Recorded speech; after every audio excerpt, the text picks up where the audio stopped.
بسم الله الرحمن الرحيم. عن أبي هريرة رضي الله تعالى عنه قال قال رسول الله صلى الله تعالى عليه وسلم من أخذ أموال الناس يريد أداءها أدى الله عنه ومن أخذ يريد إتلافها أتلفه الله. رواہ البخاری.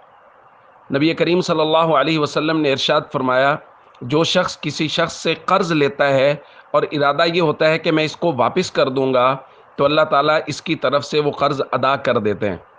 اور جو شخص لوگوں کا مال اس نیت سے لیتا ہے کہ میں نے اس کو واپس نہیں کرنا، تو اللہ رب العزت اس شخص کا مال تلف کر دیتے ہیں. دوستو، یہاں بہت وضاحت سے آ گیا کہ جو شخص اس نیت سے قرض لیتا ہے کہ یار میں نے پیسے لیے اور میں نے اس کو واپس کرنے، جیسے کہ ہمارے یہاں ہوتا ہے، تو اللہ رب العزت اس کی طرف سے ادا کر دیتے ہیں. ادا کرنے کے دو مفہوم علماء نے بیان کیے. ایک تو یہ ہے کہ اللہ رب العزت اس کے مال میں اتنی وسعت دیں گے اور اس کو اتنی توفیق ہو جائے گی کہ وہ پیسے واپس کر دے گا. اور اگر خدا نخواستہ دنیا میں وہ کوشش کے باوجود پیسے مہیا نہیں کر سکا اور پیسے واپس نہ ہو سکے، تو اللہ رب العزت قیامت کے دن اس کی طرف سے ادا کر دیں گے. لیکن اس کے مقابلے میں جو شخص اس نیت سے پیسے لیتا ہے کہ میں نے واپس نہیں کرنے، اب یہ بات عمل سے پتہ چلتی ہے کہ پیسے واپس کرنے کا ارادہ ہے یا نہیں. حضور علیہ الصلوۃ والسلام کی دوسری حدیث ہے، حضور نے فرمایا مطل الغنی ظلم. جو غنی آدمی ہے وہ اگر ٹال مٹول سے کام لیتا ہے تو یہ ظلم ہے.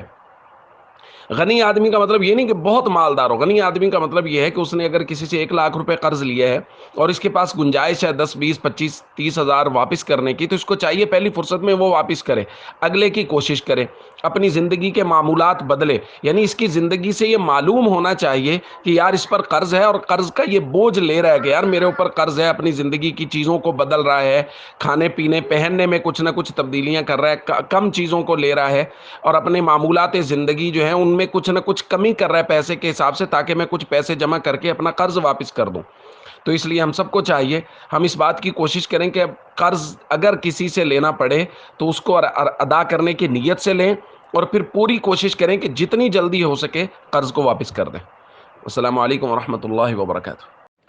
ہمارے چینل درس حدیث پروڈکشن کو سبسکرائب کریں اور ہماری ویڈیوز کو لائک، شیئر اور کمنٹ ضرور دیں.